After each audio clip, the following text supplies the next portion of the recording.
வணக்கம் நண்பர்களே, வாழ்க வளமுடன் நலமுடன் வாழ்க வையகம். நாம இந்த ஆடி மாதம் முழுவதும் அபிராமி அந்தாதி பாராயணம் பண்ணி அதை சிந்தனை செஞ்சுக்கிட்டு இருக்கோம். உங்களுக்கும் எல்லாருக்கும் ரொம்ப ரொம்ப நன்றி. இன்று ஒரு தகவல் சுதமா யூடியூப் சேனல் தொடர்ந்து இது ஒரு 6வது பதிவா போய்கிட்டு இருக்கு. ரொம்ப ரொம்ப சந்தோஷம். ஏன்னா நீங்க கொடுத்து வர ஆதரவு பேராதரவு. இது கண்டிப்பா கடவுளோட செயல்லே சொல்லலாம். கரெக்டா இது இப்பதான் ஆரம்பிக்கணுன்றது ஆத்தா அபிராமி எழுதி வச்சிருக்கா போல. அதனாலதான் கரெக்டா ஆடி மாசம் நம்ம இதை பாராயணம் பண்ணிட்டு இருக்கோம். அது மட்டும் இல்லாம இந்த அபிராமி அந்தாதி இது ஏற்கனவே நான் வரலாறுன்னு ஒன்று சொல்லி போட்டிருக்கேன். அபிராமி அந்தாதி அது கொஞ்சம் பேர் தான் பார்த்துருப்பீங்க. அது நீங்கள் பார்த்தீங்கன்னா உங்களுக்கு இன்னும் நிறைய புரியும். இந்த அபிராமி அந்தாதின்றது அபிராமி பட்டர் அந்த திருக்கடையூர் கோவில் எல்லாருக்குமே தெரியும். அந்த கோவில் அந்த திருக்கடவுர்ல பிறந்தவர் தான் அந்த கணேசமூர்த்தி அவர் தான் கணேச பட்டர், சுப்பிரமணிய பட்டர். அவருக்கு தான் அபிராமி பட்டர் நம்ம சொல்றோம். பார்ப்போம். இப்போ பாடல் 21 மங்களை செங்கலசம். இதோட பலன்கள் பார்த்தோம்னா இதுல என்ன சொல்லுவாங்கன்னா 2 பலன்கள் இருக்கு. ஒன்று பெண்கள் அணிய வேண்டிய பலன்களும் 5 வகையான மங்கள அணிகலன்கள் பற்றி சொல்லியிருப்பாரு. அது மட்டும் இல்லாம இது வரைக்கும் அம்பால நாம வழிபடவே இல்லைன்னாலும் இந்த பாடலை வழிபடும் போது அந்த குறையும் தீரும். என்ன சொல்ல வர்றாங்க பாடலை பார்ப்போம். மங்களை செங்கலசம் முலையால் மலையால் வருணச் சங்கலை செங்கை சகலகலாமையில் தாவும் கங்கை பொங்கலை தங்கும் பரிசுடையோன் உடையால் பிங்களை நீலி செய்யால் வெளியால் பசும்பொன் கொடியே. அதாவது அம்பாலை எதுக்கு ஒப்பிடுறாருன்னா மங்களமானவள். அவ ஒரு மங்கள ரூபிணி. அவள் எப்படி இருப்பாள்? ஒரு கலசத்தை போன்றவள். நம்ம எப்படி ஒரு கலசம் கடவுளே அங்க உள்ள உட்கார்ந்து நமக்கு ஆவாகனம் பண்ணியிருக்கா, நம்ம வேண்டி கும்பிடுறோம் இல்லையா? அந்த மாதிரி ஒரு கலசத்துக்கு ஒப்பானவள். அவள் முளையாள்னா இந்த இடத்துல என்னன்னா ஞானப்பால். அதுதான் நாம எடுத்துக்கணும். ஞானத்தை அம்பாள் நமக்கு ஞானப்பாலை ஊட்டுகிறவள். மலையாள் தெரியும், ஏன்னா அவ மலை தரிசி, மலையிலிருந்து வந்தவள். ஏன்னா சிவபெருமான் இருக்கிற இடம் கைலாசம், அதனால மலையாள்.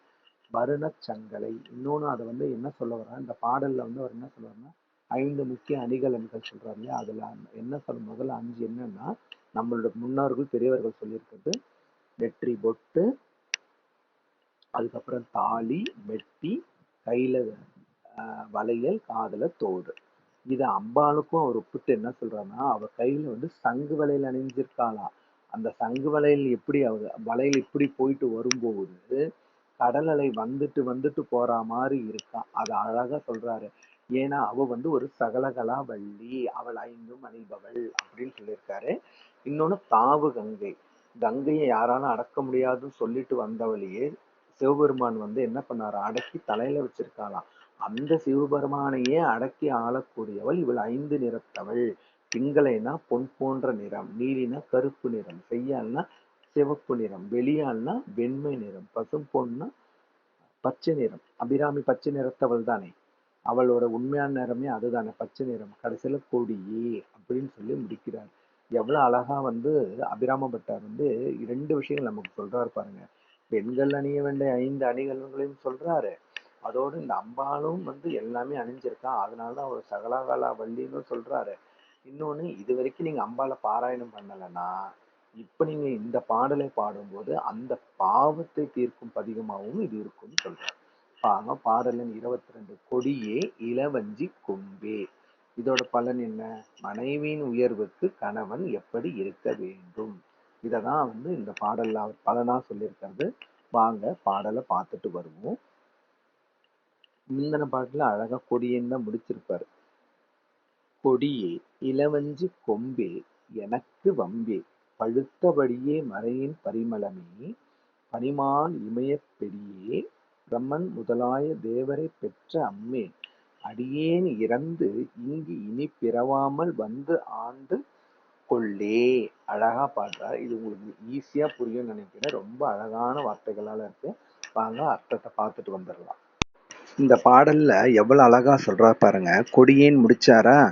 கொடினா இந்த இடத்துல அவர் இந்த பாடல்ல என்ன சொல்ல வர்றாருன்னா ஒரு கொடி படர, நன்கு படர அதற்கு என்ன தேவை? ஒரு கொழுத்த கொம்பு வேணும். கொம்பு மட்டும் இல்லைன்னா ஒரு கொடி படர அந்த கொடி நல்லபடியா பூத்து வளரணும்னா அதுக்கு ஆச்சாரம் அந்த கொம்பு தான். அந்த கொம்பை இவர் யாரோட ஒப்பிடுறாரு? சிவபெருமான் அம்பாளுக்கு நல்ல கொம்பாக இருப்பதனால்தான் ஆத்தாள் நல்லா படர்ந்து எல்லாருக்கும் அருள் புரிக்கிறாள். எனக்கு வம்பி. அதுக்கப்புறம் இன்னொன்னு அடுத்த லைன்ல என்ன சொல்றாரு பாருங்க.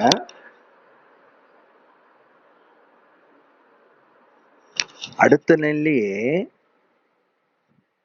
இவ அவளுக்கு மட்டும்தான் துணை தேடுறதுக்கு சிவபெருமானை தேடுவான். ஆனால் வாழ்க்கையே படர முடியாத நிறைய கொடிகள் இருக்கும் இல்லையா, அதுக்கு அம்பாளே ஒரு கொம்பாக இருந்து படர துணை புரிவாள்.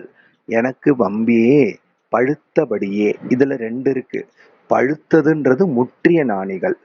இதே அடிச்சு படிய படு அழி அடிச்சு படிய வைக்கிறது படுக்க வைக்கிறதுங்கிறது தானாக பழுக்காது. அதை அடிச்சு பழ வைக்கணும்.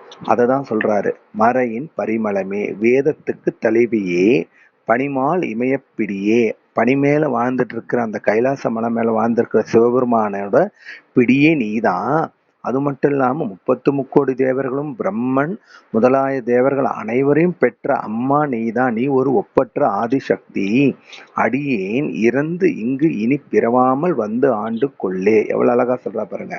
ஞானிகர்கள் எப்பவுமே அடுத்த ஜென்மம் மனித பிறவி வேண்டான்னு தான் கேட்பாங்க. ஏன்னா இந்த ஜென்மத்துல அவங்க உணர்ந்து அம்பாளை தரிசிக்கிறதுக்கு பல கஷ்டங்கள் பட்டுதான் கடைசியில அந்த நிலையை பெறுகிறார்கள். அதனால எனக்கு அடுத்த ஜென்மம் ஒண்ணு இருந்தா அந்த மனித ஜென்மம் வேண்டாம், எனக்கு இரவா நிலையை கொடுன்னு சொல்றார். ஸோ அந்த பாடலை பாடும்போது கணவன் எப்படி இருக்கணும்னு சொல்றார். அதே மாதிரி இரவா நிலை அடையறதுக்கு வழியும் இருக்கு. பாடல் 23 கொள்ளேன் மனத்தில் நின். இதனோட பலன் என்ன? வாழ்க்கையில எப்பவும் மகிழ்ச்சியை நிலைக்க செய்யறதுக்கு உண்டான பதிகம். வாங்க பாடலை பார்த்துட்டு வருவோம். கொள்ளேன் மனத்தில் நின் கோலம் அல்லாது அன்பர் கூட்டந்தன்னை வில்லேன் பரசமயம் விரும்பேன் வியன் உலகுக்கு உள்ளே அனைத்தினுக்கும் புறம்பே உள்ளத்தே விளைந்த கல்லே கலியே அழிய என் கண்மணியே. வாங்க இந்த பாடலோட அர்த்தத்தை பார்த்துட்டு வந்துடலாம். எவ்வளவு அழகா சொல்றா பாருங்க. கொள்ளேன் மனத்தில் நின் கோலம் அல்லாது, அதாவது உன்னுடைய கோலத்தை தவிர வேறு எந்த கோலத்தையும் என் மனக்கண் ஏற்றுக்கொள்ளாது. அதுதான் கொள்ளேங்கிறாரு. அன்பர் கூட்டம் தன்னை, உன்னுடைய அன்பர் கூட்டத்துல தான் நான் இணைவேன். நான் தனியா எதுவும் வேற எந்த இதுக்குள்ளேயும் போக மாட்டேன். பிற சமயம் விரும்பேன். அதாவது இந்த இடத்துல பரசமயம்ன்றது பிற சமயம். நான் உன்னை தவிர உன்னில் நான் என்ன இணைச்சுக்கிட்டேன். நான் எதுக்கு மற்ற சமயத்தை கும்பிடணும்? ஏன்னா நீ வியன்ற உலகுக்கு உள்ளே மூன்று அனைத்து என்னது அண்டகோடி பரபிரம்மம் சொல்லுவாங்க இல்லையா, அந்த மாதிரி மொத்த உலகத்துக்குமே நீதான் தாயாக உள்ளிருந்தும் காக்கின்றாய் வெளியிருந்தும் காக்கின்றாய். அப்படி இருக்கிற நீ உள்ளத்தே விளைந்த கல்லே.